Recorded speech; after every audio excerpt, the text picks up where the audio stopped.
assigned her a wedding portion of 10,000 gold pieces.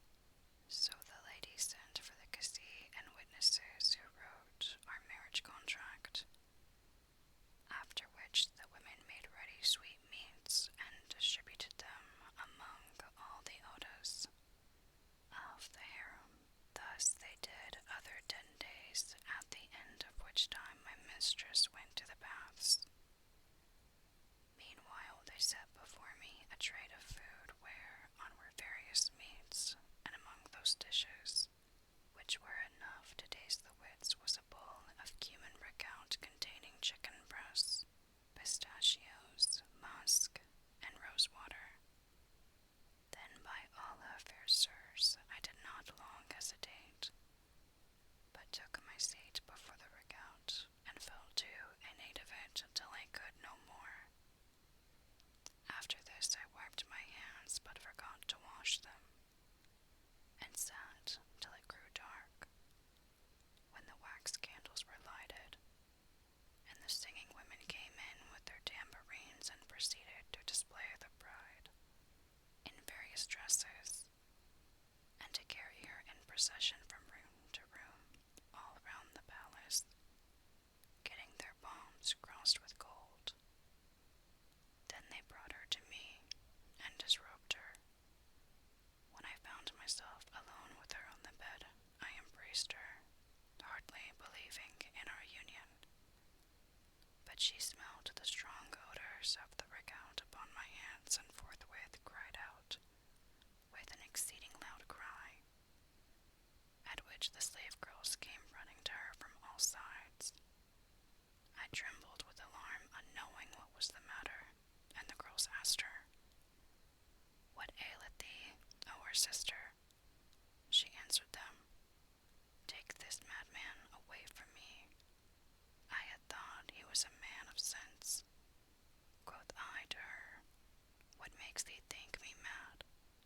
Quoth she, "Thou madman, what made thee eat of cumin recount and forget to wash thy hand?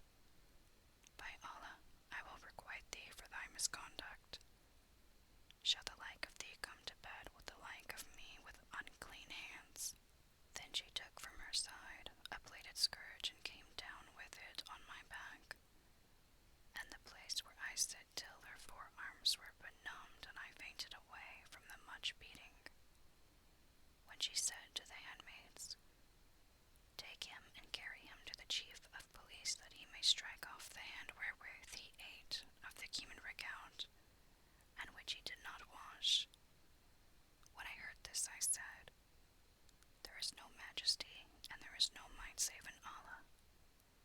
Wilt thou cut off my hand, because I ate of a cumin recount and did not wash?"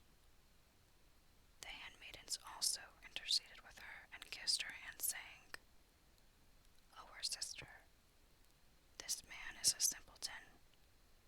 Punish him not for what he hath done this night."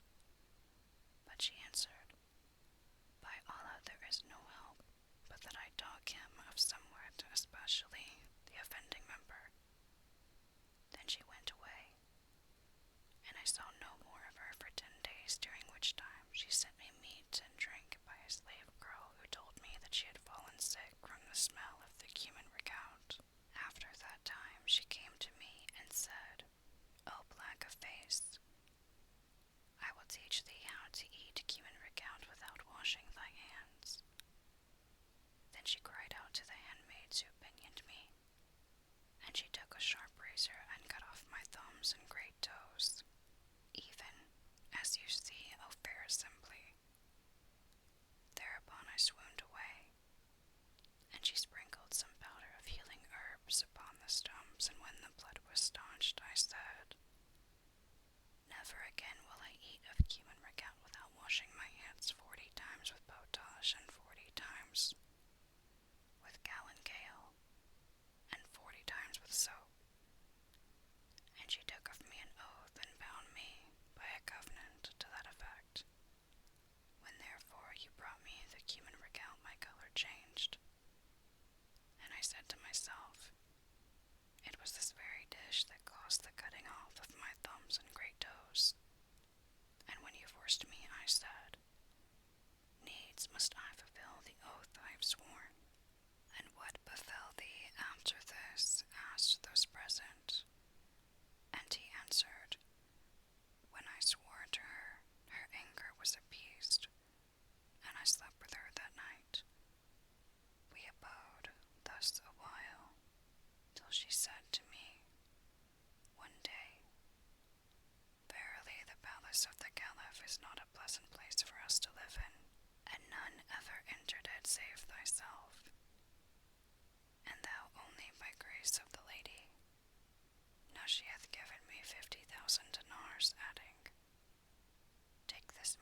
riches I had gained in stuffs and costly rarities.